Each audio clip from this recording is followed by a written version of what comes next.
سیرت حضرت علی مرتضی رضی اللہ تعالی عنہ۔ سیرت سیدنا علی رضی اللہ تعالی عنہ کے موضوع پر علامہ عبدالستار توسوی رحمۃ اللہ علیہ خطاب فرما رہے ہیں، سماعت فرمائیں۔ شکریہ۔ صلاة تكون للنجاة وسيلة ولعلو الدرجات كفيلا اللهم صل على محمد وعلى آل محمد وعلى آل محمد وبارك وسلم أما بعد فأعوذ بالله السميع العليم من الشيطان الرجيم بسم الله الرحمن الرحيم يا أيها الذين آمنوا كتب عليكم الصيام كما كتب على الذين من قبلكم لعلكم تتقون محمد اب تمہیں خواہم خدایا تو عشق مصطفیٰ رام ایمان لا اطاعت خلفائے راشدین اسلام ما محبت آل محمد شرفائے ملت، بزرگوں، دوستوں، عزیزوں، اس مقدس مہینے میں مومن کا عمل روزہ اور تراویح، ذکر اللہ، تلاوت قرآن ہے۔ مشائخ اور بزرگان دین نے لکھا ہے کہ ہر مومن مسلمان کو اس ماہ مقدس میں عبادات کا خصوصی اہتمام کرنا چاہیے۔ ہر مومن مسلمان کو اس مقدس مہینے کی سعادتوں اور برکتوں سے مشرف ہونا چاہیے۔ تمام مومن مسلمان روزے کا اہتمام کریں اور آخری عشرے کے اندر جناب رسالت مآب صلی اللہ علیہ وآلہ وسلم عبادت کا خصوصی اہتمام فرماتے تھے۔ حضور صلی اللہ علیہ وآلہ وسلم نے ہر سال آخری عشرے میں اعتکاف کا بھی اہتمام فرمایا۔ ساری زندگی میں پاک پیغمبر نے اعتکاف کو نہیں چھوڑا۔ ایک دفعہ سفر کی وجہ سے جناب رسالت مآب صلی اللہ علیہ وآلہ وسلم اعتکاف میں نہیں بیٹھ سکے، تو دوسرے سال حضور صلی اللہ علیہ وآلہ وسلم 20 دن اعتکاف میں بیٹھے تھے۔ حضور صلی اللہ علیہ وآلہ وسلم کے بعد ازواج مطہرات بھی ہمیشہ اہتمام کرتی تھیں، اعتکاف میں بیٹھتی تھیں۔ میرے پیارے عزیزوں، یہ آخری عشرہ جو اللہ کی خصوصی برکتوں کا عشرہ ہے، رحمتوں کا عشرہ ہے، وہ شروع ہو چکا ہے۔ جناب رسالت مآب صلی اللہ علیہ وآلہ وسلم کا ارشاد گرامی ہے کہ لیلۃ القدر زیادہ تر آخری عشرے میں ہوتی ہے اور آخری عشرے کے طاق راتوں میں ہوتی ہے۔ تو وہ آخری عشرہ شروع ہے۔ آپ حضرات کو قبل از وقت میں بتا رہا ہوں کہ آپ عبادات کا، ذکر اللہ کا، قرآن مجید کی تلاوت کا، اپنی حاجات کا خصوصی اہتمام کریں۔ اللہ کی بارگاہ میں اپنی حاجات کو پیش کریں اور ہر رات اس دعا کا خصوصی اہتمام کریں جو جناب رسالت مآب صلی اللہ علیہ وآلہ وسلم نے مخدومہ کائنات طیبہ طاہرہ سیدہ صدیقہ کو تعلیم فرمائی تھی کہ لیلۃ القدر میں اللہ کی بارگاہ میں یہ درخواست کرنی چاہیے، یہ دعا مانگنی چاہیے، اے اللہ انک عفو کریم تحب العفو فاعف عنی، اے میرے مولا تو بہت معاف کرنے والا ہے، بڑا کرم فرما ہے، معافی تجھے پسند ہے، میری لغزشیں اور خطائیں معاف فرما دے۔ تو تمام مومنین حضرات کو جناب رسالت مآب صلی اللہ علیہ وآلہ وسلم کی یہ دعا یاد کر لینی چاہیے، علماء کرام سے لکھوا لینی چاہیے، دن رات ہر نماز کے بعد چلتے پھرتے رات کو یہ دعا مانگو، اللہم انک عفو قریب تحب العفو فاعف عنی۔ اور روزے کا بھی خصوصی اہتمام کریں، صدقات خیرات دیں۔ حضور صلی اللہ علیہ وآلہ وسلم کی رمضان مبارک میں سخاوت اسی طرح ہوتی تھی جس طرح ہوا چل رہی ہو، ویسے بھی حضور پر نور صلی اللہ علیہ وآلہ وسلم کی عادت تھی، سخاوت زیادہ کرتے تھے۔ جب بھی کوئی سائل آپ کی خدمت میں آیا، احادیث کے ذخیرے میں کہیں نہیں ملتا کہ حضور نے کبھی لا فرمایا ہو کہ نہیں میں صدقہ کرنے کے لیے تیار نہیں ہوں، میں حاجت تمہاری پوری کرنے کے لیے تیار نہیں ہوں، ایسا کلمہ ساری زندگی رحمت اللہ عالمین نے کبھی نہیں فرمایا۔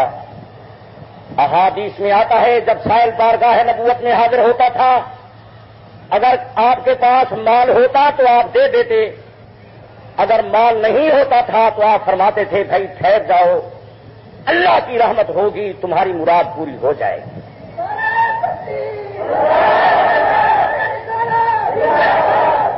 تو مومن مسلمان کو اپنی حاجات، صدقات خیرات، ذکر اللہ، تراویح، روزے کا خاص اہتمام کرنا چاہیے۔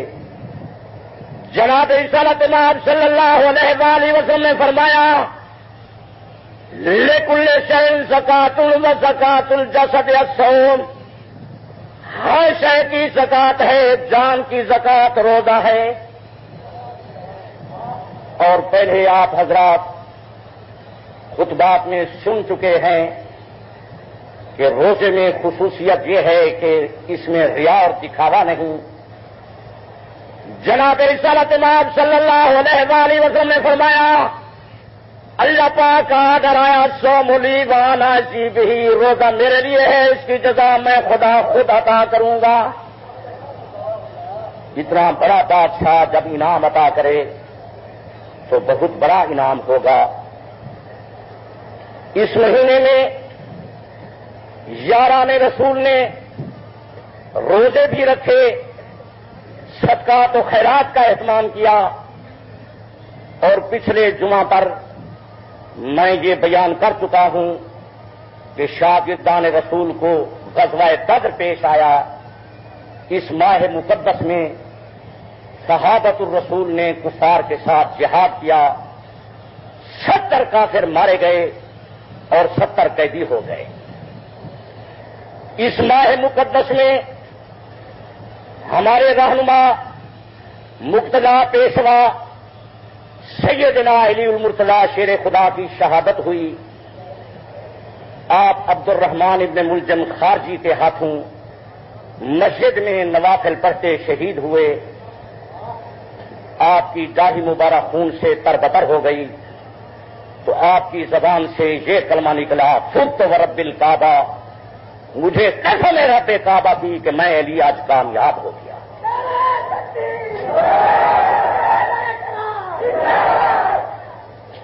آپ مسجد میں نماز پڑھتے شہید ہوئے۔ خارجیوں کا مشورہ ہوا تھا کہ حضرت معاویہ، حضرت عمرو بن عاص، حضرت علی کو قتل کر دیا جائے۔ اگر یہ مسلمانوں کے رہنما قتل ہو گئے تو ہم اپنے مشن میں کامیاب ہو جائیں گے۔ تو 3 آدمی صبح کی نماز کے وقت مقرر کیے گئے، برق ابن عبداللہ حضرت معاویہ کے قتل کے لیے، اور عمرو ابن عاص کے قتل کے لیے، عبد الرحمن ابن ملجم حضرت علی کے قتل کے لیے۔ تو حضرت عمرو ابن عاص بیمار تھے، وہ صبح کی نماز پڑھانے کے لیے مسجد میں تشریف فرما نہیں ہوئے۔ جو آدمی مصلی پر تھا وہ خارجیوں کے ہاتھوں شہید ہو گیا۔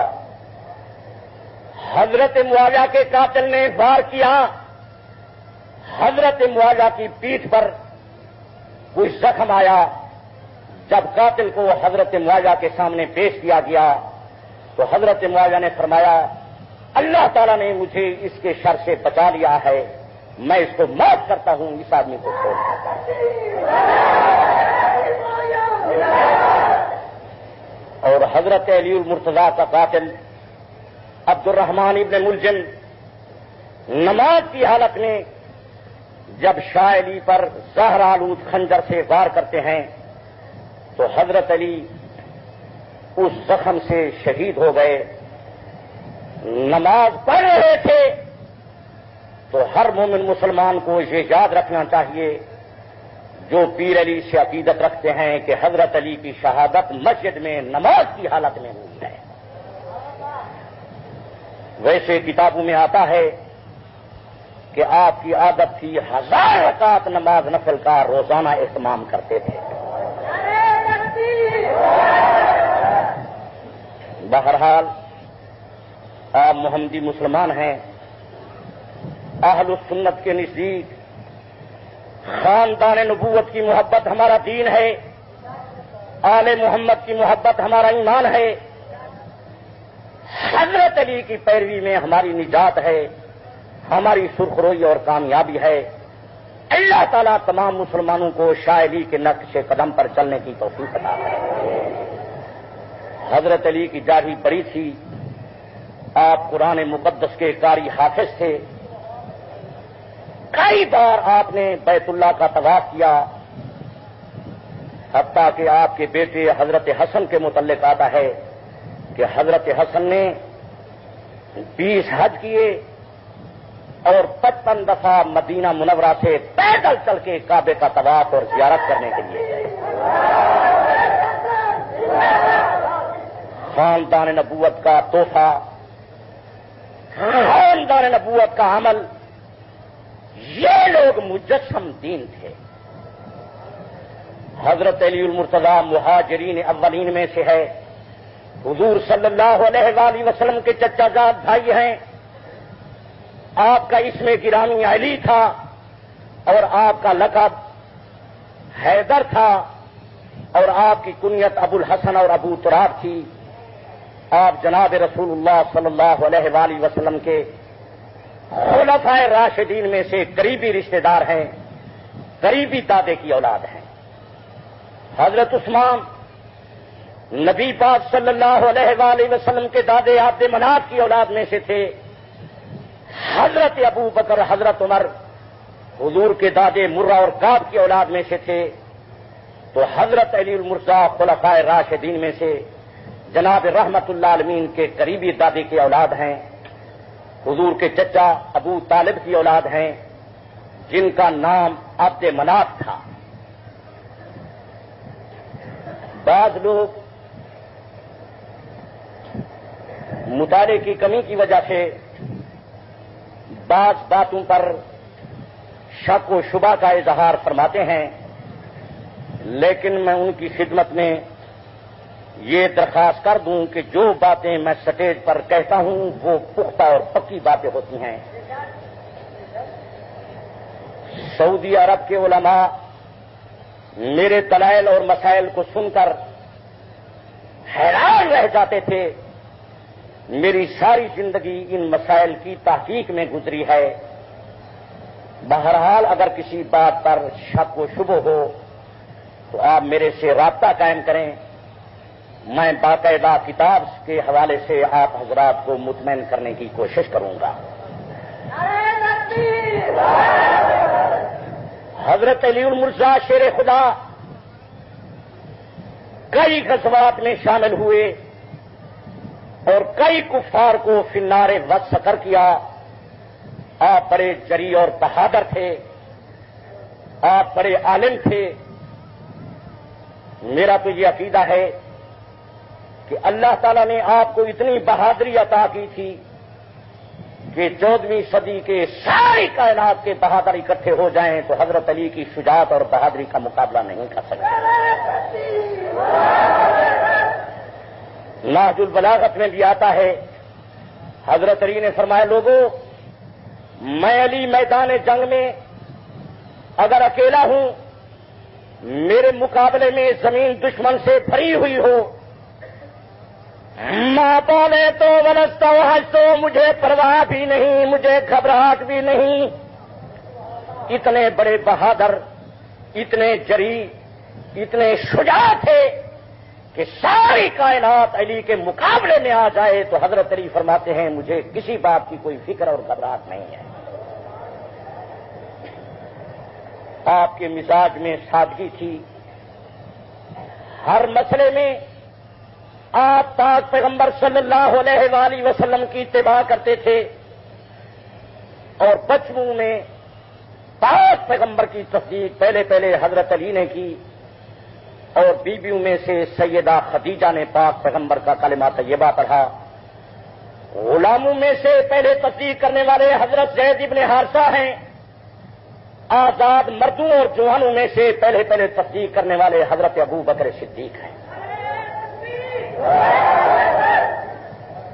تو آپ حضرات یہ بنیادی مسئلہ بھی یاد رکھیں کہ چونکہ حضرت علی المرزا شیر خدا مہاجرین اولین میں سے ہیں کردان رسول کے فضائل اور مناقب بیان کرے شہادت الرسول کی منقبت بیان کرے تو آپ سمجھ لینا کہ حضرت علی پہلی صف میں موجود ہیں.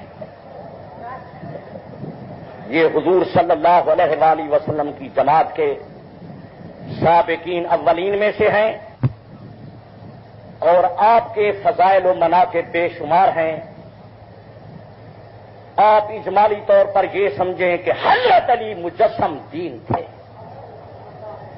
کافر پر جو حملہ کیا ارادہ کیا کہ تلوار سے اس پر وار کروں اس کافر کو 2 ٹکڑے کر دوں.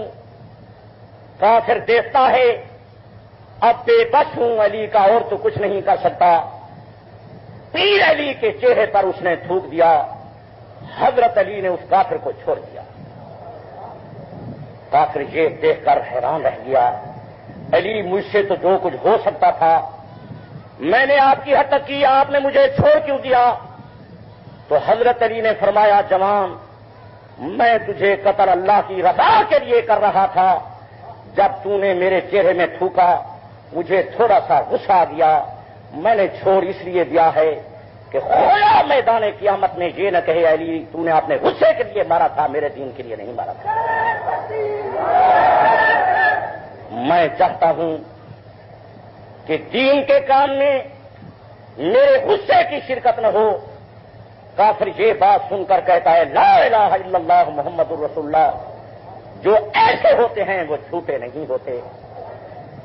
ان حضرات کے عمل کو دیکھ کر ان کی زندگی کو دیکھ کر ان کی سیرت کو دیکھ کر ہزاروں کافر مسلمان ہو گئے.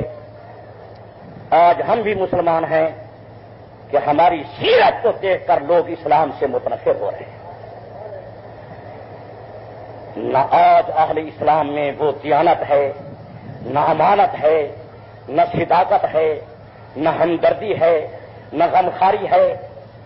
آپ حیران ہوں گے کہ حضرت علی اپنے قاتل کو شربت پلا رہے ہیں. خون بہ رہا ہے طبیعت نحیف اور ضعیف ہو گئی. حضرت حسن شربت کا گلاس بنا کر لائے. شربت کا گلاس پیر علی کی خدمت میں پیش کیا تو آپ نے فرمایا میرا بیٹا میرے مہمان کو بھی شربت پلایا ہے. اس قاتل کے متعلق فرماتے یہ میرا مہمان ہے اس کو کھانا اچھا کھلانا گرمی کا موسم ہے پانی ٹھنڈا پلانا. اگر میں بچ گیا تو اپنا فیصلہ آپ کروں گا. میرے بیٹے اگر میں دنیا سے چلا گیا معاف کر دو تو بہتر بات ہے.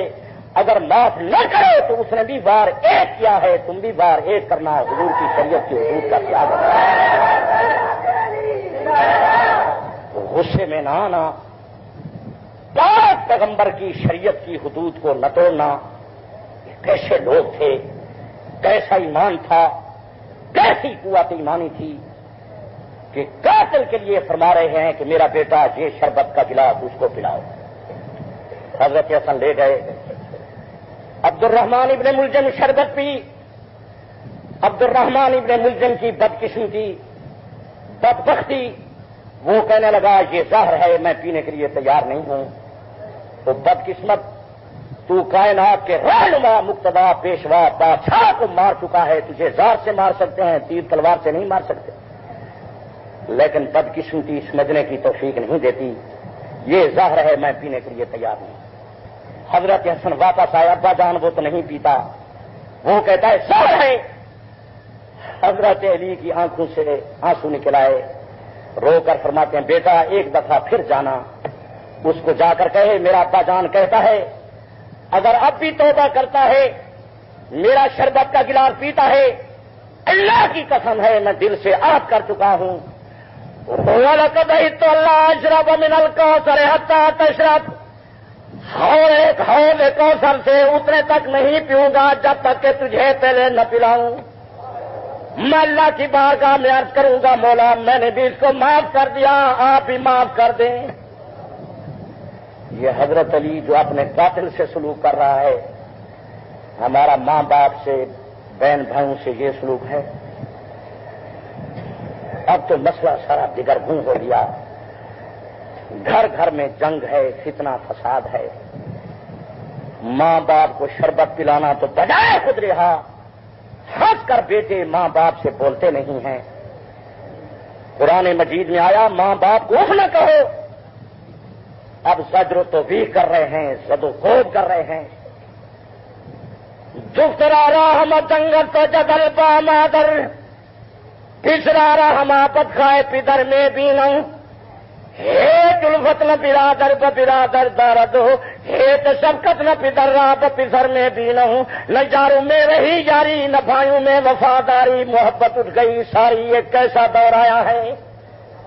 زمین کے چپے چپے پر فساد ہے، بھائی کی بھائی سے دشمنی، بیٹے کی باپ سے دشمنی، بیٹی کی ماں کے ساتھ دشمنی۔ اللہ تعالی ہم کو ان مشائخ اور بزرگان دین کے نقش قدم پر چلنے کی توفیق عطا کرے۔ افسوس ہے وقت نہیں، موسم بھی کچھ ایسا ہو گیا، ورنہ میں تفصیلی طور پر بیان کرتا۔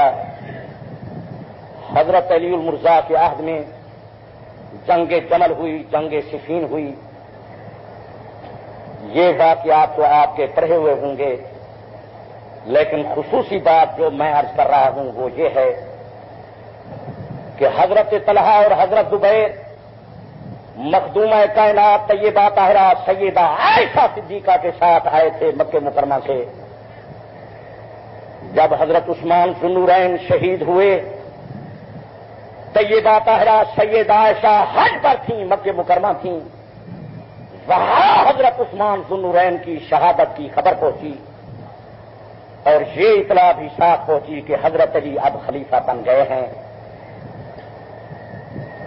علی نے عثمان سے اس وقت تک بدلہ نہیں لیا گیا، تو تمام مسلمان، تمام حجاج حضرت طلحہ و زبیر ام المومنین کے ساتھ مدینہ کی طرف آنے کا پروگرام بنایا کہ منظم ہو کر ہم قاتلین عثمان سے بدلہ لیں۔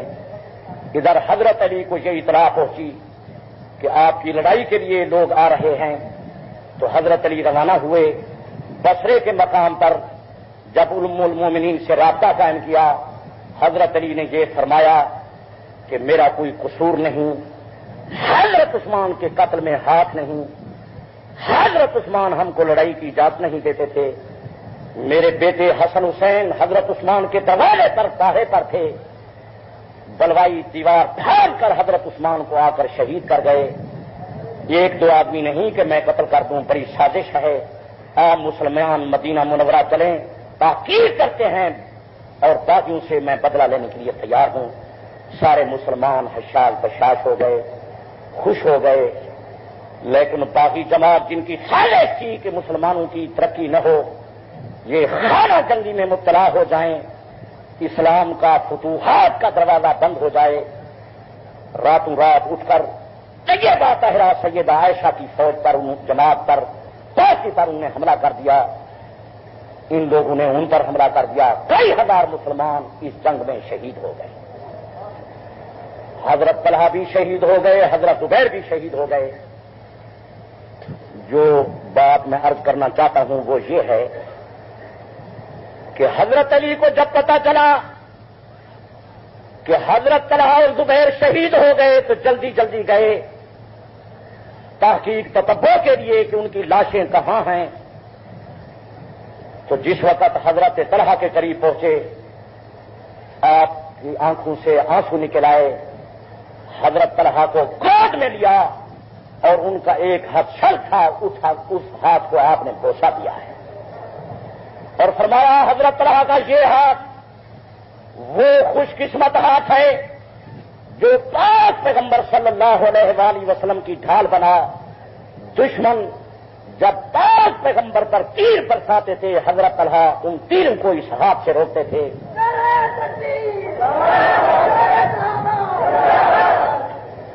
یہ جنتی ہیں، پاک پیغمبر نے ان کے جنتی ہونے کے متعلق فرمایا تھا۔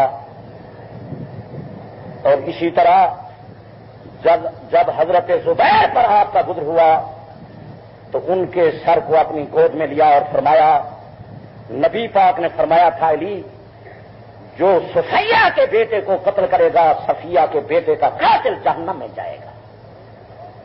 حضرت زبیر کا قاتل جہنمی ہے۔ اسی وقت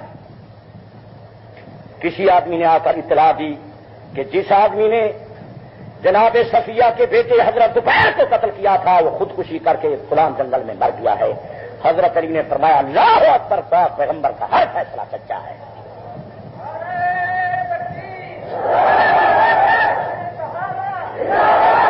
اور یہ نہج البلاغت ہے، اس میں حضرت علی نے ام المومنین مخدومہ کائنات سیدہ عائشہ کے لیے فرمایا کہ وَلَهَا الْحُرْمَةُ الْأُولَىٰ، حضرت علی فرماتے ہیں طیبہ طاہرہ مخدومہ کائنات سیدہ عائشہ جس طرح پہلے عزت والی ماں تھی اب بھی ہماری عزت والی ماں ہے۔ اور حضرت معاویہ رضی اللہ تعالیٰ عنہ اور ان کی جماعت کے متعلق فرمایا، نہج البلاغت جلد سوم کے صفحہ 125 پر آیا ہے۔ یہ بعض لوگوں کو میرے حوالہ جات کی وجہ سے کچھ کوفت ہوتی ہے، اگر من گھڑت قصے میں سناتا، جس طرح کے ریڈیو اسٹیشن پر اکثر من گھڑت قصے ہوتے ہیں تو لوگ میرا خیال ہے ناراض نہ ہوتے۔ میں سنتا رہتا ہوں کہ بعض حضرات مجھ پر ناراض رہتے ہیں، حالانکہ میں تو ہمیشہ اتحاد اور اتفاق کی دعوت دیتا ہوں، ضروریات دین کو بیان کرتا ہوں۔ اور یہ نہج البلاغت پیر علی کے خطبے ہیں، یہ ایران میں بھی چھپی ہے، مصر میں بھی کئی دفعہ اس کتاب کو چھاپا گیا ہے۔ اس نہج البلاغت جلد سوم کے صفحہ 125 پر سطر آخری پر حضرت علی کا یہ ارشاد گرامی ہے، وَمِنْ كِتَابِ اللَّهُ عَلَيْهِ السَّلَامُ كَتَبَهُ إِلَىٰ أَهْلِ الْأَمْصَارِ۔ حضرت علی نے یہ دستی پروانہ مختلف شہروں کی طرف لکھا، یکن صفی ما جرا بینہ و بین اہل صفین۔ حضرت علی صفین کی لڑائی کا حال بیان فرما رہے ہیں۔ تو آپ خوش قسمت لوگ ہیں، آپ حضرات کے سامنے اپنے پیر مرشد رہنما اور مقتدا پیر علی کا فیصلہ آ گیا۔ فرماتے ہیں لوگوں وَكَانَ بَعْضُ أَمْرِنَا أَن نَلْتَقِيَ وَالْقَوْمُ مِنْ أَهْلِ الشَّامِ۔ ہماری ابتدا یہ ہوئی کہ ہم اور شامی لوگ ایک دوسرے سے لڑ پڑے۔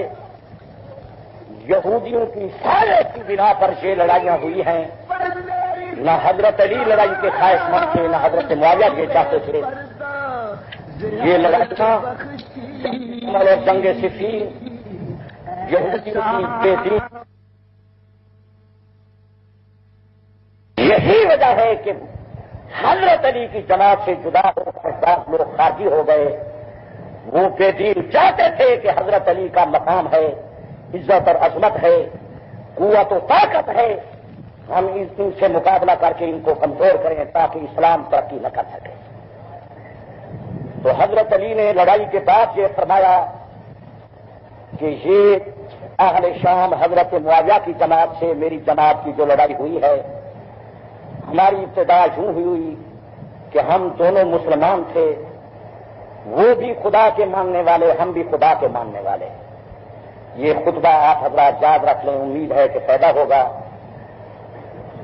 ظاہر اللہ ربنا واحد، ظاہر بات ہے کہ دونوں جماعتوں کا رب ایک، وہ نبی انا واحد، ہمارا نبی ایک، و دعوتنا فی الاسلام واحدۃ، ہماری اسلام کی دعوت ایک تھی، لا نستزیدہم فی الایمان باللہ والتصدیق برسولہ، اللہ اور اللہ کے رسول کے ماننے میں نہ ہم ان سے زائد تھے نہ وہ ہم سے زائد تھے، الامر واحد، ہمارا سارا دین ایک تھا، اسلام ایک تھا، ایمان ایک تھا، کلمہ ایک تھا، نماز ایک تھی، وضو ایک تھا، الا ما اختلفنا فیہ من دم عثمان، حضرت عثمان کے بدلے میں ہمارا اختلاف ہو گیا، ورنہ ہم برا، ہم اس بات سے بری تھے، میرا حضرت عثمان کے قتل میں ہاتھ نہیں تھا،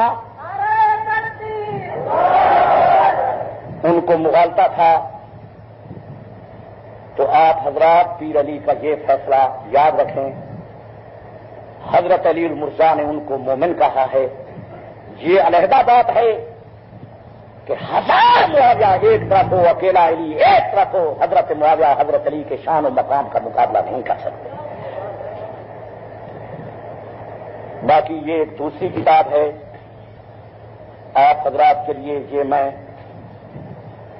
نجف اشرف سے لایا ہوں، شاید یہ حوالہ اکثر حضرات کا سنا پڑھا ہوا نہیں ہوگا کہ حضرت علی نے جنگ جمل اور جنگ صفین کے لوگوں کے متعلق فرمایا، اِنَّا لَمْ نُقَاتِلْهُمْ عَلَى التَّكْفِيرِ لَهُمْ وَلَمْ نُقَاتِلْهُمْ عَلَى التَّكْفِيرِ لَنَا، ہم نے ان سے لڑائی اس بنا پر نہیں کی کہ ہم ان کو کافر سمجھتے تھے یا وہ ہم کو کافر سمجھتے تھے، وَلَكِنَّا رَأَيْنَا أَنَّا عَلَى حَقٍّ وَرَأَوْا أَنَّهُمْ عَلَى حَقٍّ، بات یہ تھی کہ ہم سمجھتے تھے ہم حق پر ہیں، وہ سمجھتے تھے ہم حق پر ہیں۔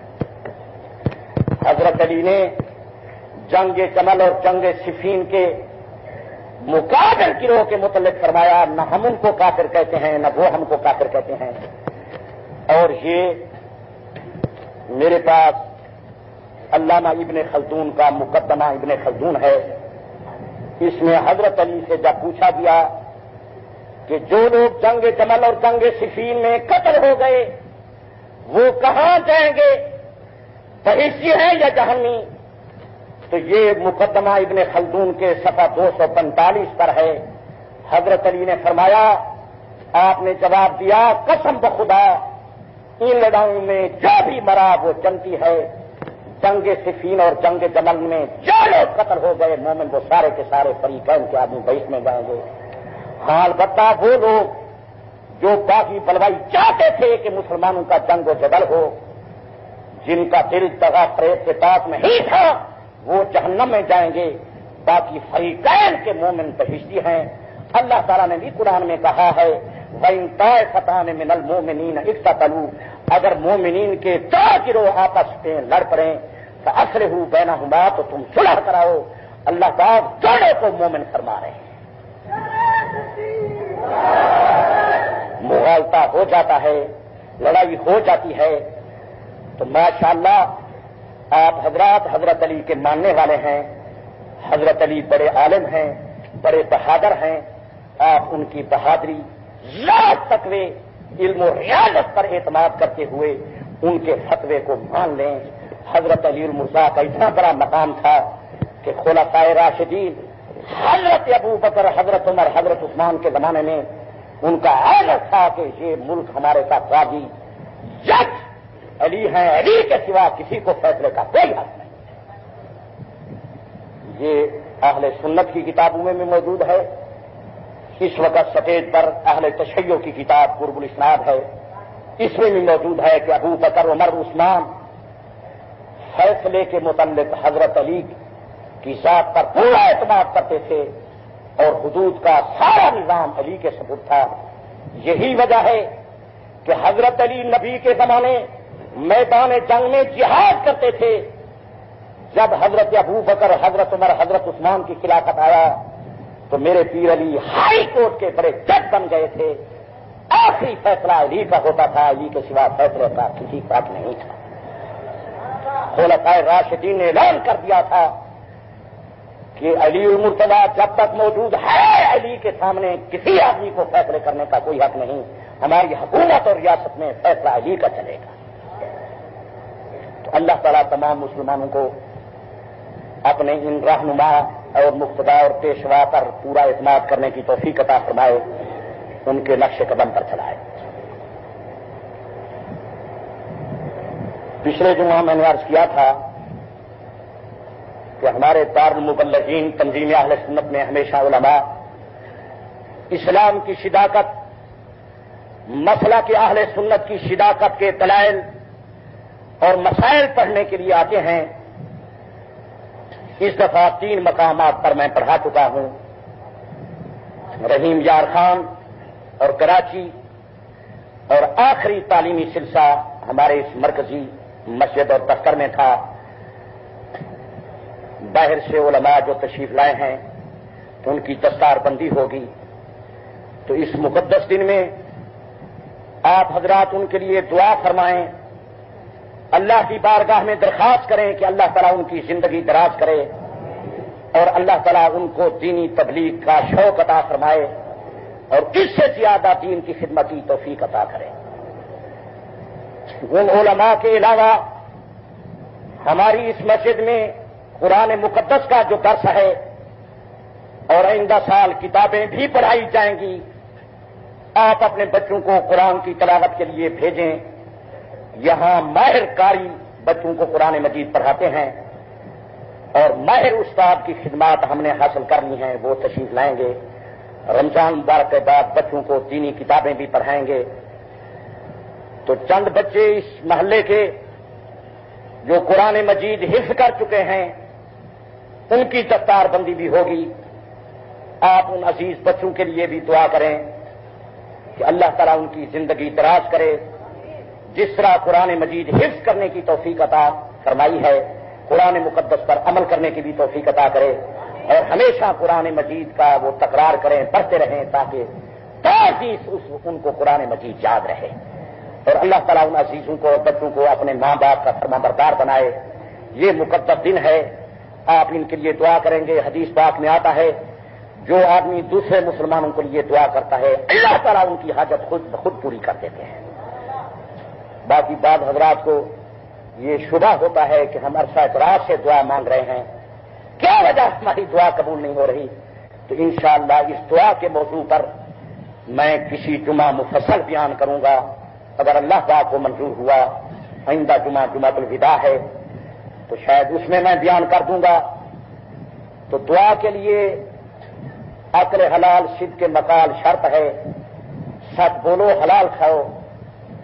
اور ایک نقطہ جس پر میں زندگی بھر عمل کرتا رہا، بچپن سے جب میں ہندوستان گیا تھا تقسیم ہو گئی، اس وقت دارالعلوم دیوبند سے فارغ ہونے کے بعد میں لکھنؤ تھا، ملک کی تقسیم ہو گئی، حتیٰ کہ داعش کا نظام بھی معطل ہو گیا۔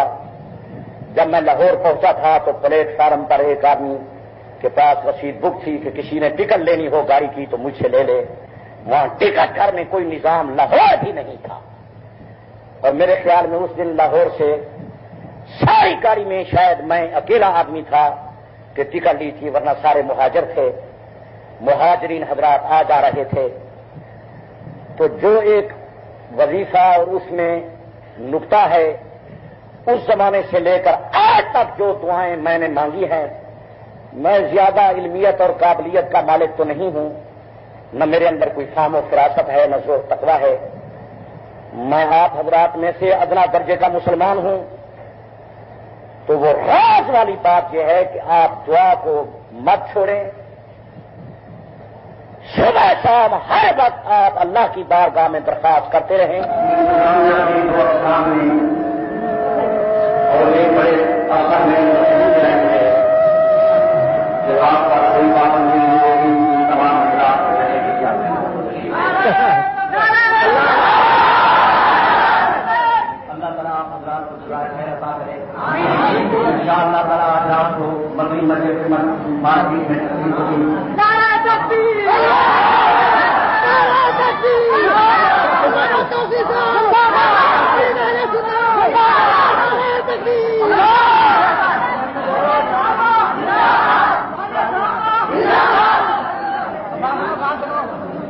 ہمارا والا ہے پاکستان ہمارا اپنا ملک ہے، ملک کی حفاظت ہمارا دین نظام ہے، انتشار کے خلاف ہے، جو پاکستان میں انتشار پھیلاتا ہے ہمارے دین کا دشمن ہے، ایمان کا دشمن ہے، اسلام کا دشمن ہے، اور ہمارا مطالبہ جیز مطالبہ ہوتا ہے اپنے حقوق کا تحفظ، اپنے مذہب کا تحفظ، اسلام کا تحفظ، اپنے ایمان کا تحفظ، یہ ضروریات دین میں سے ہے۔ حضرات انبیاء علیہ السلام نے دین کے لیے جان کی بازی لگائی، کئی سو نبی شہید ہو گئے، بہرحال اپنے ایمان کی حفاظت کی اہم حصہ ہے، اس کے لیے ہم کو کوشش کرنی چاہیے۔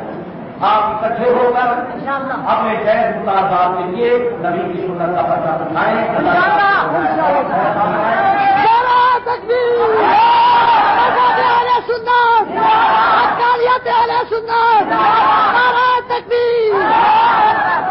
بہرحال جب بھی کوئی کام ہو، میری بنیادی گزارش یہ ہے کہ آپ امن اور سکون سے کام کریں، ہوش سے کریں، شریعت کے حدود کے اندر رہتے ہوئے۔ جس طرح یہ مسائل کی حفاظت کا سلسلہ ہے، مسائل کے لیے کوشش کرنی ہے، پاکستان کی حفاظت کے لیے بھی ہمارا کوشش کرنا ہے، وہی سلسلہ ہے کیونکہ ملک ہمارا اپنا ہے، اور اللہ کرے کہ ہمارے ملک میں پاک پیغمبر کی سنت کا نظام چل کر اللہ کو جزائے خیر دے۔ میں آپ کو یہ دعا کرتا ہوں، اللہ کی بات آپ کے ساتھ ہے، آپ جان ایمان کا اور اللہ ایمان کو چل کر کرنے کی کوشش فرمائیں، اور رات کو وہاں سے شیلیں پر مار کے مسجد اور جو ان کی مسجد بیرون گوہ کے پہلا فرید آباد گنگا نالا تقریر ہوگی 28 رمضان مبارک کو۔ بہرحال یہ آج کے بعد ہر رات انشاءاللہ سلطان کے کسی کونے میں میری تقریر ہوگی۔